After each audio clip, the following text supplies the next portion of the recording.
Alain de Botton, welcome to the show. Thank you so much. Where do bad inner voices come from?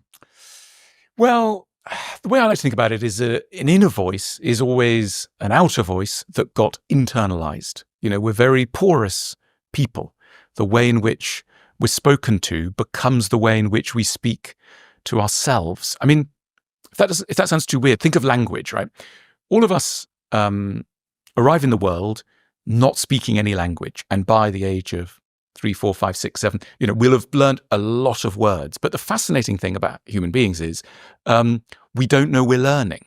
So we can be doing other stuff like, doing handstands in the garden or drawing buttercups in the kitchen. And we're becoming expert grammarians. Hundreds of words are entering our minds. Complex grammatical constructions are entering our minds. Now, the way I like to think about it is that language analogy holds true for emotional life as well. So at the same time as we're learning a language of words and declensions, we're also learning a language of emotions. We're learning things like, what's a man like? What's a woman like? What happens if you give something to someone? What happens if you're vulnerable? What happens if you want to play? What happens if you say no? What happens if you say yes? All of these are the syntax. They comprise the syntax of our emotional lives.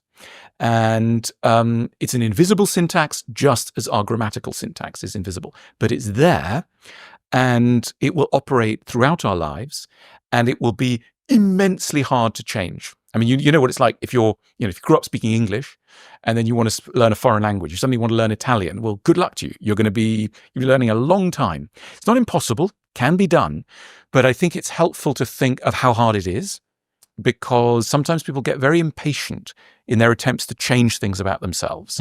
They go things like, I want to change how I relate to people. In relationships, say. And I've read a book and I've been to 3 therapy sessions, and I'm really annoyed. Nothing works. And you want to go, okay, imagine this was Italian. So you've looked at a book on Italian, you've taken 3 classes and you don't speak fluent Italian and you're complaining. So we do need some modesty here, just in order to be properly ambitious.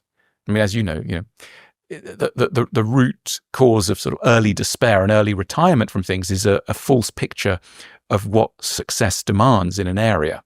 And I think in the area of emotional improvement or maturation, we sometimes let ourselves down by thinking it's going to have an ease which it won't have.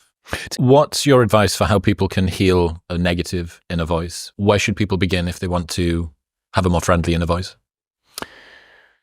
Such a good question. I'd say you have to start by finding the inner voice, because it doesn't announce itself as an inner voice.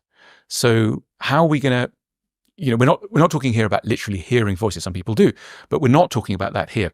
What we're talking about is a way of speaking to yourself, or a way of conducting yourself in your own mind that owes more to something from outside than from inside, and that is more negative, or we can put it this way, unfair to you and your chances, your hopes, etc.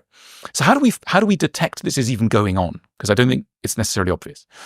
Here, I think that it's quite helpful to get people to do what are called sentence completion exercises, where you start off with a stub sentence, and then you have an ellipsis, ... So men are, women are, life is, I am, I want, if ... because ... And you say to people, right, here's a list of these things. Without thinking too much, very important prompt. Without thinking too much, just say the first thing comes into your head. Men are, women are, life is, I am, etc. Or even beginnings of stories, story completion exercises. When I meet someone that I ... just finish that sentence. And what people will come out with is fascinating. They'll go, men are cruel. Wow, men are cruel, are they?